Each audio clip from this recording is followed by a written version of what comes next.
दर्शन और शिक्षा में आज हम लोग देखते हैं महात्मा गांधी के शैक्षिक विचार। शिक्षा के संबंध में महात्मा गांधी के क्या विचार थे? तो महात्मा गांधी के जीवन परिचय से सभी लोग परिचित हैं। इनका जन्म गुजरात राज्य के पोरबंदर नामक स्थान पर 2 अक्टूबर 1869 को हुआ था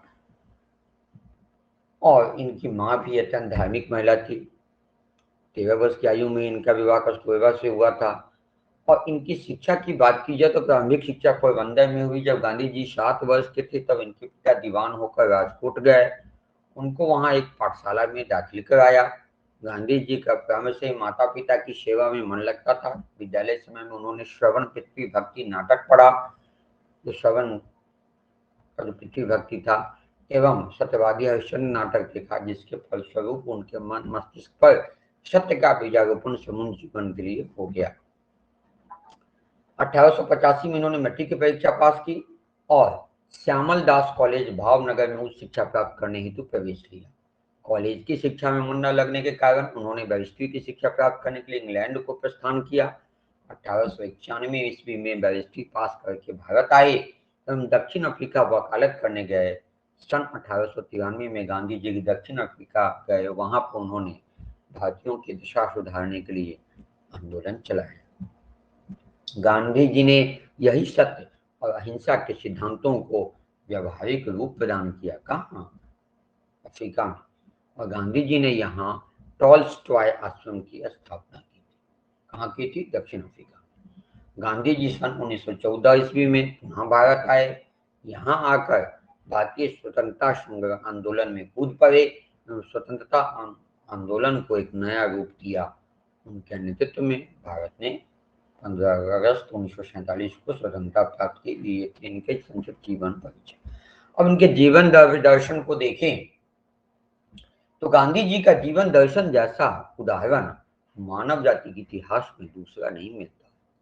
इनके जीवन में हमें 4 महत्वपूर्ण तत्व मिलते हैं। पहला, सत्य। ये हमेशा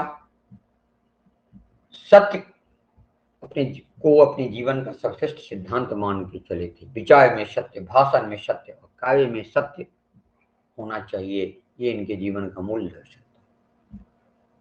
और इनके अनुसार सत्य एवं ईश्वर एक ही बात है। गांधी जी आजीवन अहिंसा के पुजारी रहे और अहिंसा के दम पे ही इन्होंने भारत को आजादी दिलाई। और ये क्या भी करते कि यदि कोई तुम्हारे एक गाल पर चांटा मारे तो तुम उसके सामने अपना दूसरा गाल भी कर दो। तीसरा इनका मंत्र था निर्भयता। निर्भयता को व्यापक अर्थ में देते हुए गांधी जी ने लिखा है, निर्भयता का अर्थ है समस्त बाध्य मुक्त भय से मुक्ति। जैसे बीमारी का भय, प्रतिष्ठा खोने का भय, शारीरिक चोट का भय, मृत्यु का भय, इसको हम खो देते हैं। इसको यदि हम भय को हटा देते हैं फिर हमें भय किस बात का। और चौथा इनके जीवन का मूल मंत्र था सत्याग्रह। सत्याग्रह से गांधी जी का तात्पर्य सत्य बल का अवलंबन था। उन्होंने इसे आत्मबल से भी पुकारा था। वे अपने विरोधी पर बल प्रयोग की आज्ञा नहीं देते थे, बल्कि धैर्य और सहानुभूति पूर्वक ढंग से उसे गलत मार्ग से हटाना चाहते थे। अब इनके शिक्षा दर्शन की बात की जाए तो गांधी जी ने शिक्षा संबंधी विचारों ने भारतीय शिक्षा प्रणाली पर बहुत प्रभाव डाला है। उनका शिक्षा दर्शन भारतीय आदर्शवाद और पाश्चात्य प्रयोजनवाद तथा प्रकृतिवाद का सम्मिश्रण। वो ऐसा नहीं करते किसी आदर्श के हिसाब से चलिए, हमको करके भी सीखना है। प्रयोजनवाद तो ये सिखाता है और हमको प्रकृति को भी ध्यान में रखना है। गांधी जी राजनेता थे किंतु उनकी राजनीति में नैतिकता का प्रभुत्व था। वे सत्य एवं अहिंसा के पुजारी थे। गांधी जी बाल केंद्रित शिक्षा पर बल देते थे। वह परंपरागत पाठ्य पुस्तकों, पठन विधि इत्यादि के विरुद्ध थे। वह ऐसी शिक्षा के विरुद्ध थे जो ग्रामीण युवकों को खींचकर शहरों की तरफ लाए। वह दस्तकारी पर बल देते थे। वह दस्तकारी केंद्रित शिक्षा पर बल देते हैं किंतु वह बाल केंद्रित भी है, जिसका उद्देश्य बालक का विकास है। तो गांधी जी की ये बातें स्पष्ट है कि परंपरागत शिक्षा का विरोध होना चाहिए। केवल पाठ्यक्रम की शिक्षा से छुटकारा मिलना चाहिए। प्राकृतिक सुंदरताओं की अनुभूति शिक्षा में महत्वपूर्ण समझना चाहिए। शिक्षा बाल केंद्रित होनी चाहिए। कार्य करके सीखने पर बल होना चाहिए। दमनात्मक अनुशासन का विरोध होना चाहिए और सादा जीवन उच्च विचार को महत्व देना चाहिए।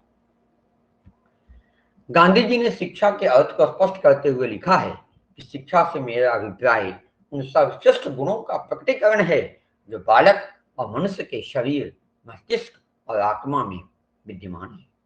इसके अनुसार उनका कहना है कि सच्ची शिक्षा वही है जो बालकों की आध्यात्मिक, मानसिक एवं शारीरिक शक्तियों को अभिव्यक्त एवं प्रोत्साहित करे। अब इनके अनुसार शिक्षा के क्या उद्देश्य होने चाहिए?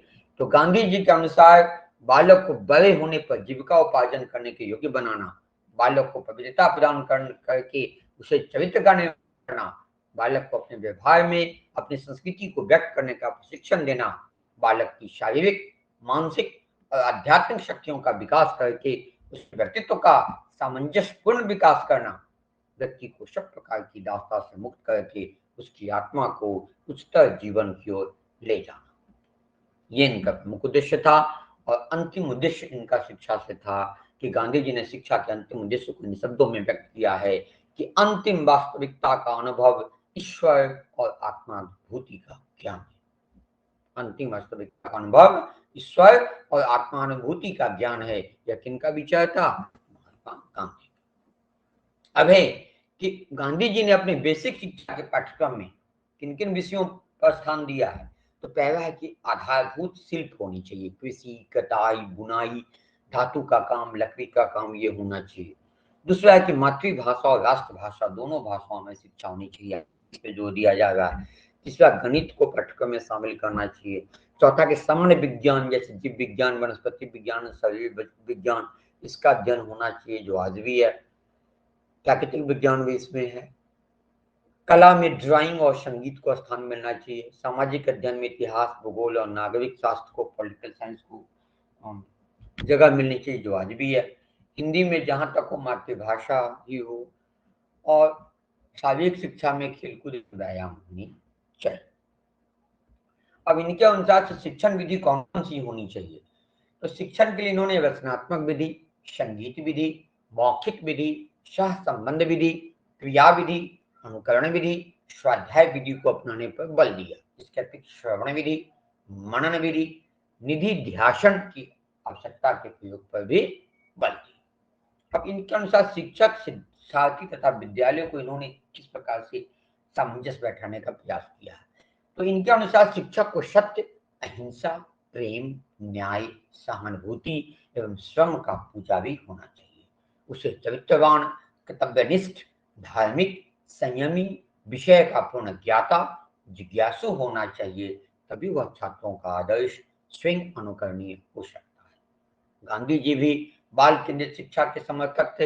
इन्होंने शिक्षकों को बाल मनोविज्ञान के पूर्ण ज्ञाता होने की अपेक्षा की कि वे चाइल्ड साइकोलॉजी का पूरा ज्ञान उनके पास हो, ताकि उस हिसाब से बच्चों को अभिप्रेरणा दे सके। वे छात्रों को विद्या अध्ययन के लिए तो कहते थे, साथ में चरित्रवान बनने का भी सुझाव देते थे। उनके अनुसार विद्यालय शहरों एवं गांव दोनों ही स्थानों पर खोले जाने चाहिए, जिन्हें सामाजिक केंद्र के रूप में स्वीकार किया जाना चाहिए। यानी समाज, समुदाय की भूमिका विद्यालय में होनी चाहिए। देखिए, आज से जोर दिया जा रहा, बल दिया जा रहा, विद्यालय राज्य की ओर खोले जाएं, लेकिन उसमें समाज का योगदान होना चाहिए। खोला जाए राज्य की ओर से, लेकिन योगदान होना चाहिए समुदाय का, समाज का। अब शिक्षा में गांधी जी की क्या योगदान है? तो गांधी जी का शिक्षा के क्षेत्र में महत्वपूर्ण योगदान है, क्योंकि उनके द्वारा प्रतिपादित बेसिक शिक्षा आज भी भारत में प्रचलित है। उन्होंने हाथ, हृदय और मस्तिष्क को प्रशिक्षित करने की योजना विकसित की। उन्होंने समाज को उन्नत बनाने के लिए सामाजिक वातावरण को शिक्षा का माध्यम बनाया। शिक्षा के उद्देश्यों की प्राप्ति के लिए हस्त कौशलों पर आधारित पाठ्यक्रम का निर्माण किया। उन्होंने करके सीखने पर बल दिया और अध्यापक से अपेक्षा की कि बच्चों के साथ प्रेम एवं सहानुभूति व्यवहार कर उनका मार्गदर्शन करें। इसके अतिरिक्त जन शिक्षा, प्रौढ़ शिक्षा, स्त्री शिक्षा और धार्मिक शिक्षा के विषय में विचार व्यक्त किए। उनके शैक्षिक विचारों के संबंध में MS पटेल ने कहा है कि गांधी जी का शिक्षा दर्शन योजना में प्रकृतिवादी, उद्देश्यों में आदर्शवाद और कार्यपद्धति में व्यवहारिकतावादी है, यानी तीनों का सम्मिश्रण है। योजना में प्रकृतिवादी हैं, उद्देश्य में आदर्शवादी हैं और कार्य पद्धति में व्यवहारिकतावादी। ये थी गांधी जी के शैक्षिक विचार। अगले वीडियो में हम लोग देखेंगे श्री अरविंद घोष के शिक्षा संबंधी विचार।